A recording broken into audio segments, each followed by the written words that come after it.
Herkese merhaba. Ben Emre Basalak. Sizlerin tanıdığı haliyle Gündüz Bey. Ekibin bugünkü konuğu da benim. Aslında atmosfer dediğimiz bir olgu var. Bir oyuncu için çok kıymetli bir şey bu. Yani içinde bulunduğun atmosferi sindirerek oynamak büyük bir avantajdır bir oyuncu için. Burada da onu çok bariz hissediyoruz. Yani inanılmaz bir oba, inanılmaz bir plato. Kalesinden, söğütünden, işte pazarından her yer yani. Çadırlarına kadar, detaylarına kadar, en ufak detayına kadar inanılmaz bir şey veriyor sana yani. Bir atmosfer sağlıyor. O atmosferin içinde de olunca bir oyunculuk güdüsü olan herkesin bir onunla birlikte böyle bir şaha kalktığını düşünürüm ben. Bende de öyle oluyor açıkçası. Hatta bir şey itiraf edeyim. Burada da ilk defa itiraf ediyorum. Ben çok defa setim bittikten sonra ya da başlamadan erken gelmişsem atla beraber mesela obada çekim yok, kalede çekim yapıyorlar. Atla beraber obada geziyorum. Ya da işte kalede yürüyüş yapıyorum. Çekim yoksa orada. Kalenin sokaklarının içinde işte kilisenin önünden geçiyorum, oradan dönüyorum, işte sokaklarına giriyorum falan. Böyle bir ister istemez aynı şeyi obada da yapıyorum. İşte böyle esnaf dükkanlarının önünden geçiyorum. Ondan sonra atla çadırların arasında geziyorum falan. Müthiş keyif veriyor. İnanılmaz bir şey hissettiriyor insana ve yani o varsa oynamak için elinizde de bir oyuncağınız var demektir. O yüzden bu oba, bu plato, kalesinden tekrar söylüyorum işte pazarına kadar her yer oyuncuya müthiş bir atmosfer sağlıyor. Ben biraz işe buradan bakıyorum. Ama işin başka tarafları da yani Türkiye'de böyle bir endüstrinin yaratılmış olması yani inanılmaz gurur verici. Umuyorum örnek olur. Önce taklit edilsin gerekirse ama sonra örnekleri çoğalsın isterim. Yani çok önemli bir hizmet bu. O yüzden hayranlık uyandırıcı diyebilirim sadece. İnanılmaz heyecanlı. Müthiş heyecan verici yani. Dönem işinde olmak bir kere. Hem de 1200'lü yılların sonları. Yani bir oyuncunun hayal edeceği işler bunlar. Yani bu kostümleri giymek, o kılıçlarla, o atlarla. İkinci sezon 1. bölümden çıkan bazı kareler var. Herhalde yani oyunculuğun emeklisi olmaz yani 70 yaşımıza kadar Allah ömür verdiği sürece biz bu işe devam edeceğiz. Herhalde geriye dönüp baktığım zaman en özel karelerim olarak kalacaklar onlar. Yani bu atmosferin içinde, bu dünyanın içinde var olmak, böyle bir projenin içinde var olmak hem duygusal tarafıyla bulunduğun topraklarda varoluş hikayesini anlatıyorsun. Müthiş bir kuruluş hikayesi anlatıyorsun. Yani manevi olarak bir kere müthiş besleyici. Ama bir oyuncu olarak da, kariyer olarak da dönüp baktığın zaman inanılmaz güzel geriye anılar koyuyorsun. O yüzden çok heyecan verici. Ben şanslı bir oyuncuyum. Ben hep yaşamış karakterleri tiyatroda da oynama şansına eriştim. Zordur ama bir o kadar da keyiflidir. Çünkü size çok fazla veride bulunur tarih. Siz bir rol inşa ederken bir düzlem üzerine bir alan çizersiniz ve onun üzerine binayı inşa edersiniz. Düzlemimiz nedir? Bir kuruluş hikayesi. Bu topraklardaki Osmanlı İmparatorluğu'nun, 3 kıtaya yayılmış Osmanlı İmparatorluğu'nun bir kuruluş hikayesi. Düzleminiz bu. Şimdi belirli sınırlar oluşturmanız gerekir. Nedir o sınırlar? Bir tanesi tarihin size verdikleri. Gündüz Bey kurucudur. Tarihin size verdiği veriler vardır. Bunları bilirsiniz. İkincisi tamamen tipolojik, fizyolojik. Yani kaşınız, gözünüz, imajınız, sesiniz, kostümü giydiğiniz zamanki haliniz. Bu ikinci sınırı belirler. Üçüncü sınır diğer tüm karakterlerle karakterin ilişkisi. Bunlar çok belirleyici olur. Yani Gündüz'ün amcasıyla, kardeşleriyle, obadaki kadınlarla, babasıyla bütün bu ilişkiler belirlenir. Ve en sonuncu çizginizde biraz yönetmenin, senaristin ve sizin hayal dünyanıza kalır. Bu 4 tane çizgi oluştuğu zaman ortaya bir alan çıkıyor. O alanın üzerine de rolü inşa ediyorsunuz. Ve bina büyüdükçe de büyüyor. Zaman geçtikçe de büyüyor. Biraz böyle hazırlanır teknik olarak. Ama işin manevi kısmını soruyorsanız çok heyecanlandım. Yani ben Gündüz'ü çok seviyorum ya. Gerçekten çok seviyorum ve ilmek ilmek hem senaristler hem yönetmenler burada çok tabii etkili.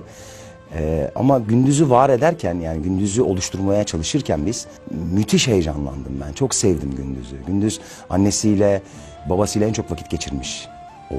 Ertuğrul Gazi'nin büyük oğlu. Yani bu aile kavramı, töre kavramı o kadar ön plandaki Gündüz için. Çok serin yürekli, koca yürekli bir adam Gündüz bence. Keşke onun gibi olabilsem. Yani Gündüz'ü çok seviyorum ben. Ve onu sevdikçe de role daha çok bağlandım. Bağlandıkça da daha çok sevdim. Biraz galiba Gündüz beni hazırladı role. Yani manevi olarak Gündüz kendi hazırladı beni role. Çünkü tekrar söylüyorum, çok güzel bir adam Gündüz. Çok güzel bir adam. Çok seviyorum onu. İki kardeşini asla ayırmıyor. Asla. Osman'a bir duygusal yakınlığı var elbette ki. En küçük kardeş olmasıyla da çok ilintili olabilir bu. Bunu Burak'la da çok konuştuk biz. En küçük kardeş varsa çok kardeşli izleyicilerimiz arasında da insanlar ailede, ki çoktur Türk halkında. En küçük kardeşler hep böyle bir ekstra bir daha çok sevilirler ya. Aslında sevgi farkı değil o yani. İşte küçüktür o ve daha çok sahip çıkılır ona. Belki biraz böyle bir fark var. Onun dışında Gündüz'ün ailesine karşı kurduğu bütün denge unsurları çok eşitlikçi bence. Yani ayırmadan, kimseyi kayırmadan özel bir bağ kuruyor. Bunu oynamak da zor, böyle bir karakter olmak da zor. Açıkçası ama müthiş keyifli. Yani oynaması çok keyifli. Bütün arkadaşlarım söylemiştir bunu yani. Ben aşağı yukarı 2,5 ay kadar bir eğitimden geçtim. Diğer arkadaşlarım gibi. Farklı süreleri var hepimizin. Ama bir 2,5 ay kadar çalıştım ben de. Bu süre zarfında bir ara oyuncu olduğumu unuttuğumu düşündüm.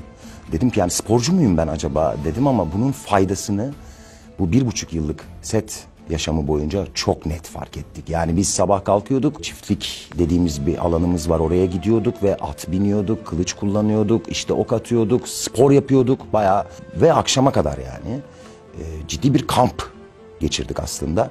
Ama müthiş faydalarını şimdi görüyoruz. Ormanda bir gün bir çekim yapıyorduk. Biraz erken gittim ben de. Koreografi falan çalışmamız gerekiyordu. Bayağı erken gitmişim ben ama. Koreografiyi de çalıştık. Onu da hallettik. Set kuruluyor. Ata bindim. Sürekli kullandığım ata. Ve biz ormanın içinde gezdik. Ama ben kayboldum. Gerçekten kayboldum. Çünkü orman gerçekten, kuzey ormanları, kocaman devasa ormanlar. Orada kayboldum ve kaybolunca aramak istemedim kimseyi, çünkü kendim bulmak istedim. Yani telefon çekiyor aslında, istesek ararız.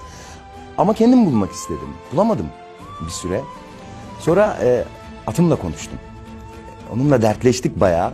Oğlum ne yapacağız diye. 2 defa kişnedi. Çok yüksek sesle kişnedi.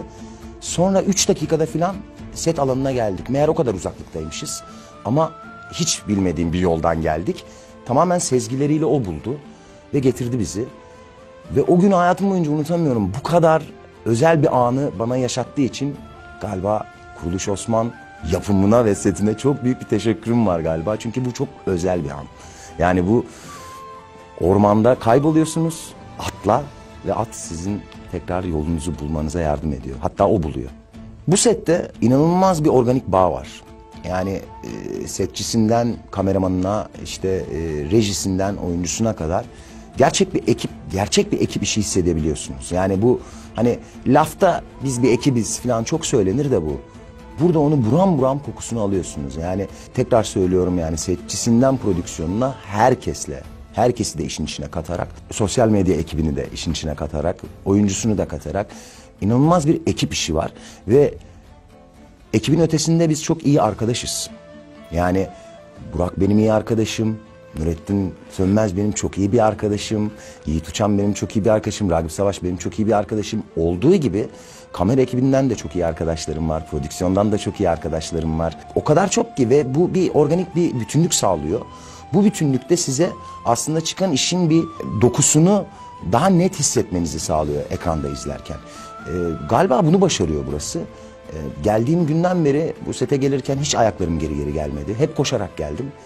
Öyle de olmaya devam edecek galiba. Çünkü o bağı, o sıcaklığı, o ilişkiyi burada çok net hissediyorsunuz. Hissettiriyorlar, hissediyorsunuz, hissettiriyorsunuz. Hepsi beraber.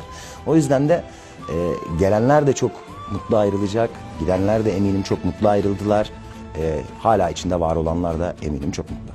Hakikaten Türkiye'de daha önce denenmemiş bir savaş çektik. Yani bu savaşın içinde var olmak bir oyuncu olarak bir kere çok onur verici.